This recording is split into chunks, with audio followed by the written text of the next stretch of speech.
vivre chaque jour du mieux que nous pouvons, tant que nous sommes encore dans cette dunya. Mais à quoi se résume cette vie? La logique serait de craindre Allah Azzawajal, de faire le bien, d'augmenter sa foi, de rappeler et faire passer des messages positifs.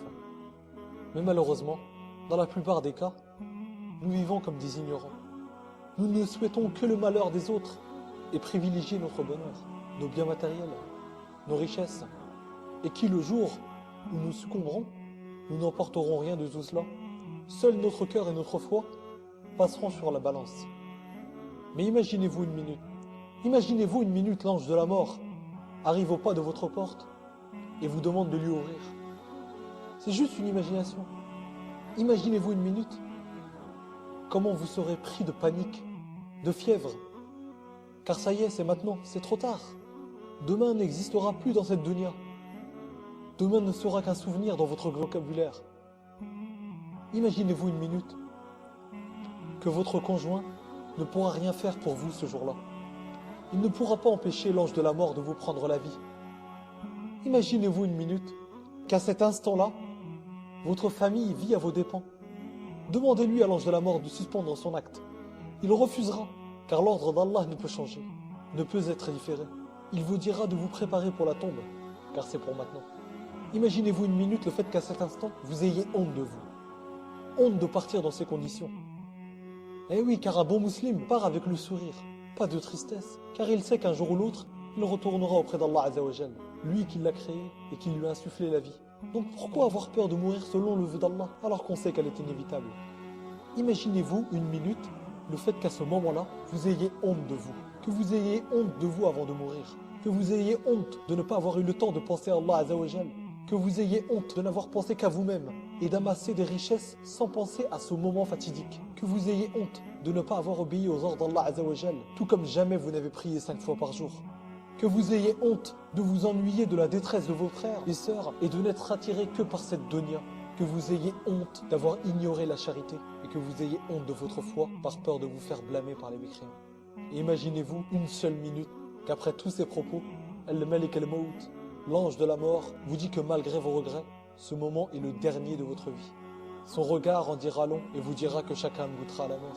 Il vous dira que vous avez négligé beaucoup de choses malgré les rappels. Il vous dira que vos enfants vivent dans la mixité absolue, chantent et dansent dans les discothèques, participent au concours de chant et sont source de profit pour les infidèles. Yastaghfirullah, mais quel horrible égarement. Il vous dira que vos garçons perdent leur temps avec des femmes sans vertu ni foi. Il vous dira que par rapport à votre voisin, vous étiez riche en matériel, mais pas une fois vous l'avez aidé. Il vous dira que votre voisin était riche en foi, mais que plus d'une fois il a essayé de vous guider. Imaginez-vous une minute qu'à cet instant, la mort est imminente, mais vous essayez malgré tout de négocier, en vain. Vous lui faites part que vous n'avez pas reçu d'avertissement de cette mort, et là il vous dira de ne pas insulter Allah Azzawajal, votre créateur, car il est parfait.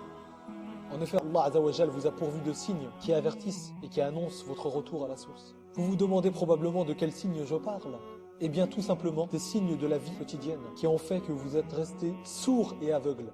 Je parle de ces signes que l'on voit, je parle des cheveux blancs, d'une vue qui s'affaiblit, d'une force qui diminue, d'une fatigue qui augmente avec le temps. Voilà des avertissements suffisants pour des gens qui réfléchissent, pour des gens doués d'intelligence. Alors imaginez-vous une seule minute qu'à cet instant, vous vous dites ça y est, j'ai tout compris, mais il est trop tard. Il est trop tard, Akhil Karim. Il est trop tard, Akhil Karim. Votre préoccupation s'est confinée à cette dunya. Vous avez ignoré Al-Qur'an al-Karim, où il est écrit que ce monde n'est qu'un éclair devant l'éternité. Mais vous méprisiez les avertissements. Imaginez-vous une minute que ce n'est qu'à cet instant que la vérité vous fasse pleurer.